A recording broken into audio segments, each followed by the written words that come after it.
उत्तर प्रदेश में फरवरी 2025 से 60,000 सिपाहियों की नई भर्ती होने की तैयारी चल रही है और नए वर्षों में उत्तर प्रदेश पुलिस विभाग में आधुनिक उपकरण और मैन पावर से पुलिस विभाग को लैस करने की तैयारी चल रही है।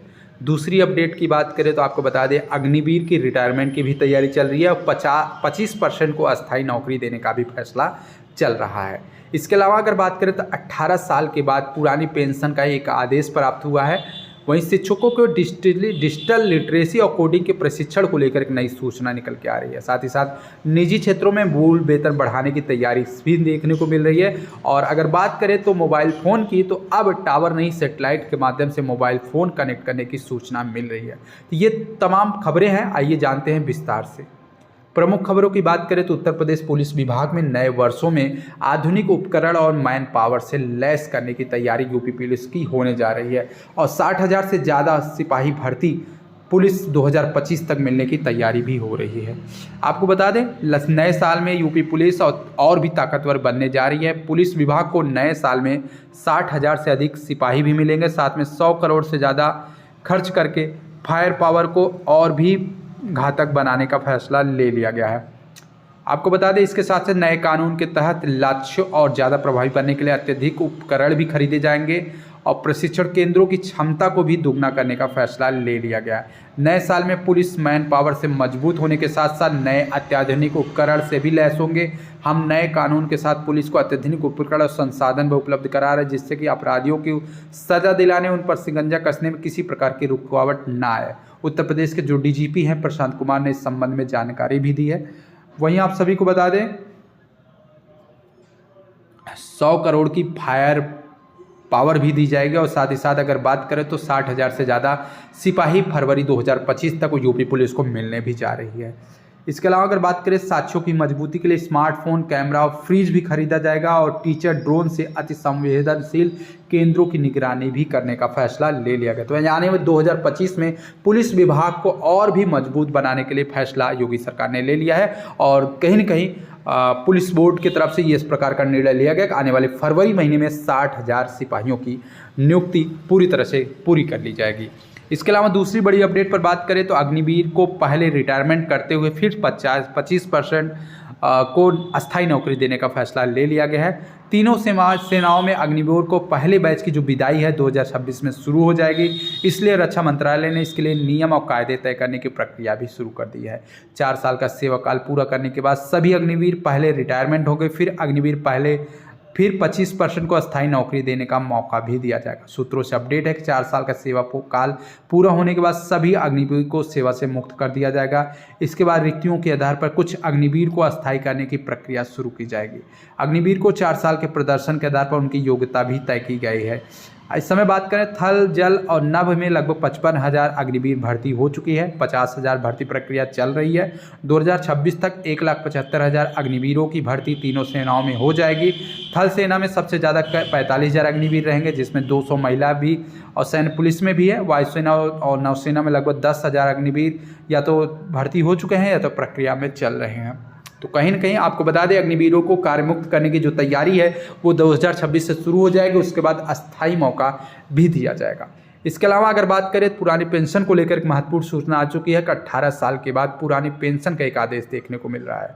नियुक्ति के 18 साल के बाद पुरानी पेंशन का एक आदेश जारी होने लगा है। 1 अप्रैल 2005 से पहले विज्ञापित पदों के आधार पर नियुक्ति शिक्षक और शिक्षणोत्तर कर्मचारियों से पुरानी पेंशन के भी विकल्प मांगे गए थे। अभिलेखों की पड़ताल के बाद शिक्षा निदेशालय स्तर पर गठित समिति ने निर्णय के बाद पेंशन आदेश जारी होने लगे। अपर निदेशक माध्यमिक सुरेंद्र कुमार ने बताया कि 29 नवंबर को आजमगढ़ के यदुनाथ इंटर कॉलेज में कमलेश राम, जनता इंटर कॉलेज के लालचंद कुशवाहा और दिलीप कुमार सिंह को पुरानी पेंशन से आच्छादित करने का आदेश जारी कर दिया। इनकी भर्ती और विज्ञापन 29 सितंबर 2022 को जारी हुआ था। तीनों शिक्षकों ने 7 जनवरी से 20 अप्रैल 2006 के बीच कार्यभार भी ग्रहण किया था। प्रदेश सरकार ने जून में हुई कैबिनेट बैठक में उन शिक्षक कर्मचारियों को भी पुरानी पेंशन देने का विकल्प देने का निर्णय लिया था, जिनका विज्ञापन 1 अप्रैल 2005 के पहले जारी हुआ था, लेकिन नियुक्ति बाद में भी हुई थी।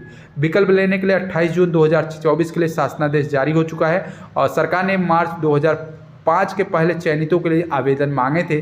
पत्रावली की जांच के बाद शिक्षा निदेशालय की तरफ से आदेश जारी हो चुके हैं, यानी कि 18 साल के बाद पुरानी पेंशन का आदेश जारी होने से कहीं न कहीं 2 अभ्यर्थियों को इसका लाभ मिलने जा रहा है। इसके अलावा अगर बात करें शिक्षकों के डिजिटल लिटरेसी और कोडिंग से संबंधित प्रशिक्षण को लेकर तो एक महत्वपूर्ण सूचना निकल के आ रही है कि परिषदीय स्कूलों के बच्चों को नए सत्र से नई शिक्षा नीति के तहत विज्ञान विषय में digital literacy, coding, computational thinking और नोटिफिकेशन इंटेलिजेंस जैसे पाठ्यक्रम और किससे परिचित कराने की तैयारी चल रही है।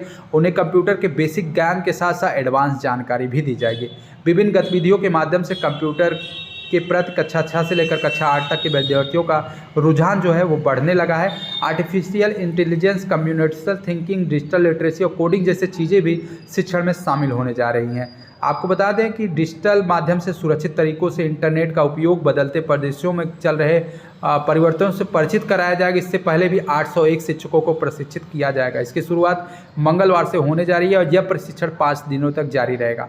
डाइट के जो प्रचार है, उत्तर प्रदेश शिक्षा निदेशक राजेंद्र कुमार के अनुसार 4 चक्रों में शिक्षकों का प्रशिक्षण पूरा किया जाएगा। प्रत्येक चक्र में 5 दिन का प्रशिक्षण होगा। इसके लिए 30 दिसंबर तक तिथि भी तय कर दी गई है।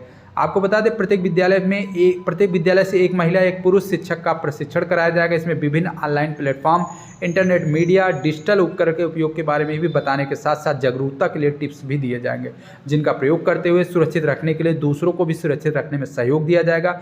डिजिटल साधन के उपयोग, उससे जीवन में आने वाले परिवर्तन के समाचार समझाएंगे। यह प्रशिक्षण दिया जा रहा है जिससे डिजिटल लिटरेसी सभी के लिए आवश्यक हो जाए। इस प्रशिक्षण के बाद स्कूलों में उसका प्रयोग विभिन्न रूपों में किया जाएगा। बच्चों को भी अनुप्रयोग से जोड़कर परिचित कराया जाएगा। इसके अतिरिक्त Microsoft Python, AI, intelligence, networking आदि की भी जानकारी दी जाएगी। आने वाले समय में बच्चों को इस विषय वस्तु से भी जोड़ा जाएगा। यह सब नई शिक्षा नीति के तहत विद्यार्थियों को रोजपार शिक्षक जोड़ने से पहले का अभ्यास है। भविष्य में पाठ्यक्रमों में कई तरह के छोटे छोटे बदलाव भी नजर आएंगे। तो आप सभी को बता दें कि शिक्षकों को प्रशिक्षित करने की जो शुरुआत है 3 दिसंबर से होने जा रही है। पहले चक्र का प्रशिक्षण 7 दिसंबर तक जारी रहेगा। दूसरे चक्र की शुरुआत 9 दिसंबर से 13 दिसंबर को होगी और तीसरा चक्र 16 से 20 दिसंबर तक और चौथा चक्र जो है वो 23 दिसंबर से शुरू किया जाएगा। शिक्षकों को डिजिटल लिटरेसी और कोडिंग का प्रशिक्षण 3 दिसंबर से शुरू होने जा रहा है। इसके अलावा अगर बात करें निजी क्षेत्रों की, तो निजी क्षेत्रों में मूल वेतन बढ़ाने की तैयारी चल रही है। इसको लेकर ईपीएफओ ने 15 से 25 हज़ार रुपये या उससे अधिक करने पर विचार भी कर रहा है। जैसा कि सूचना है कि केंद्र सरकार के द्वारा कर्मचारी भविष्य निधि संगठन ईपीएफओ और कर्मचारी राज्य बीमा निगम ईपीएससी के अधीन आने वाले कर्मचारियों के मासिक मूल वेतन की जो सीमा है उसकी बढ़ाने की तैयारी चल रही है। सूत्रों से अपडेट है केंद्रीय श्रम और रोजगार मंत्रालय ने इस दिशा में गंभीरता से विचार कर रहा है। ईपीएफओ में अगर बात करें तो इस समय 15,000 रुपये न्यूनतम वेतन है। पीएफ खातों के लिए 12% अंशदान कर्मचारी के वेतन से काटा जा रहा है और इतना ही योगदान नियोक्ता कंपनी की तरफ से भी दिया जा रहा है। नियोक्ता के योगदान से 8.33% हिस्सा पेंशन फंड में जाता है, जबकि 3.67% पीएफ खाते में जाता है। अधिकांश कंपनियां इस न्यूनतम वेतन की सीमा पर ही योगदान करती हैं। तो आप सभी को बता दें पीएफओ कर्मचारी पेंशन योजना पेंशन जारी करता है। अभी मूल वेतन 15,000 रुपये होने की वजह से न्यूनतम पेंशन काफ़ी कम बन रही है। वेतन सीमा बढ़ाए जाने की वजह से सीधे तौर पर कर्मचारियों को लाभ मिलेगा। पीएफ खाते में अधिक अंशदान जमा होगा और भविष्य में रिटायर होने के बाद ज़्यादा से ज़्यादा पेंशन मिल सकता है। आपको बता दें ईपीएफओ की तरफ से जानकारी है कि पिछली बार 2014 में बढ़ोतरी की गई थी। बताया जा रहा है सरकार 25,000 या उससे कुछ अधिक न्यूनतम मूल वेतन की सीमा निर्धारित कर सकती है। इससे पहले भी ईपीएफओ ने वर्ष 2024 में इस सीमा को 6500 से बढ़ाकर 15,000 किया था। ऐसे में तर्क दिया जा रहा है कि 10 वर्षों में लोगों के खर्चे वेतन को देखते हुए दोनों में बढ़ोतरी हो चुकी है और महंगाई को देखते हुए भविष्य में ज़्यादा पेंशन और फंड मिले, इसके लिए ज़्यादा पैसा खाते में जमा होने की ज़रूरत भी है। तो आप सभी को बता दें ईपीएफओ और की तरफ से जल्द ही वेतन बढ़ाने को लेकर सूचना जारी कर दी जाएगी। इसके अलावा अगर हम बात करें सेटेलाइट फ़ोन की बात करें तो एक महत्वपूर्ण सूचना निकल के आ रही है स्मार्टफोन को लेकर कि अब टावर से नहीं सीधे सेटेलाइट के माध्यम से आप सभी का स्मार्टफोन कनेक्ट किया जाएगा। इंडियन मार्केट में इस समय स्टारलिंक खूब चर्चा में बना हुआ है। लोग सोच रहे हैं कि आखिर ये क्या है, बताना चाहेंगे। यह एक सैटेलाइट सर्विस प्रोवाइडिंग कंपनी है जिसके मालिक जो है एलन मस्क हैं, जो कि एक्स यानी ट्विटर के ओनर हैं।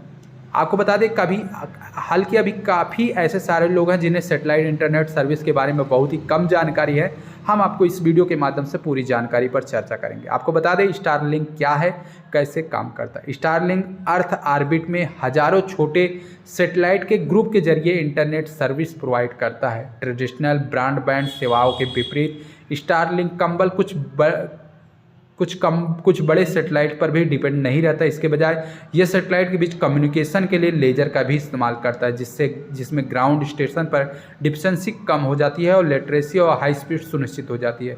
स्पेक्स कथित तौर पर बढ़ती मांग को पूरा करने, कनेक्टिविटी और स्पीड को बढ़ाने के लिए अपने सेटेलाइट नेटवर्क को 42,000 यूनिट तक एक्सपांड करने की तैयारी कर रहा है। आपको बता दें, अगर बात करें स्टारलिंक की, तो सबसे पहला प्रश्न है कि दूसरे प्रोवाइडर की तुलना में स्टारलिंक को क्यों चुना जाए। इसका सबसे महत्वपूर्ण उत्तर है कि स्टारलिंक दूर दराज के इलाकों में फैसिलिटी देने की अपनी कैपेसिटी की वजह से सबसे अलग है, खासतौर पर जहां ट्रेडिशनल इंटरनेट नहीं है या धीमा है। हालांकि फाइबर ऑप्टिक स्पीड की बराबरी नहीं कर सकते, लेकिन स्टारलिंक सेटेलाइट कवरेज और लोकेशन की बेसिस पर कुछ क्षेत्रों में 150 MB से 264 MB तक इंटरनेट स्पीड भी देता है। ये खास तौर पर उनके लिए अट्रैक्टिव है जो कम सर्विस वाले एरिया हैं, गांव, रिमोट लोकेशन, जंगल आदि वाले रेगिस्तानी क्षेत्र में रहते हैं। उम्मीद है कि ये रिमोट वर्कर्स ट्रेवलिंग और ट्रैकिंग करने जैसे एक गेम चेंजर साबित हो सकता है।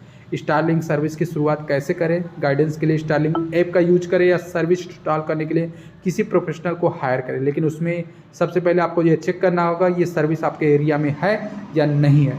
आपको बता दें सब्सक्रिप्शन बेनिफिट और अवेलेबिलिटी की अगर बात करें तो स्टारलिंक बिना किसी लॉन्ग टर्म कॉन्ट्रैक्ट के एक्सपेक्टेबिलिटी ऑफर करने का दावा करता है। जो लोग सर्विस को सब्सक्राइब करते हैं वह ज़रूरत के मुताबिक प्लान्स को चेंज कर सकते हैं, फिर से शुरुआत कर सकते हैं, स्विच भी कर सकते हैं। इसके अलावा 30 दिन की free trial, full refund policy, risk free experience सुनिश्चित भी करती है। फिलहाल स्टारलिंक उत्तरी अमेरिका, दक्षिणी अमेरिका और ऑस्ट्रेलिया और यूरोप के कुछ हिस्सों में चालू है। इंडिया में अगर बात करें तो रेगुलेटरी ऑप्शन पेंडिंग है, लेकिन सेटेलाइट कम्युनिकेशन स्पेक्ट्रम बांटने के लिए चर्चा चल रही है। तो आने वाले दिनों में उत्तर प्रदेश में स्टारलिंक आने की वजह से कहीं न कहीं टेलीकॉम कंपनियों की जो टेलीकॉम कंपनियों की जो कमाई चल रही है वो कमाई बहुत कम हो जाएगा। उसके बाद स्टारलिंक आने से नेटवर्क कनेक्टिविटी आपको बड़े स्तर पर और बड़ी स्पीड में देखने को मिलेगी। तो ये महत्वपूर्ण अपडेट थी। वीडियो को शेयर कर दीजिएगा। चैनल के माध्यम से समय समय पर अपडेट आपको इसी प्रकार मिलता रहेगा। धन्यवाद।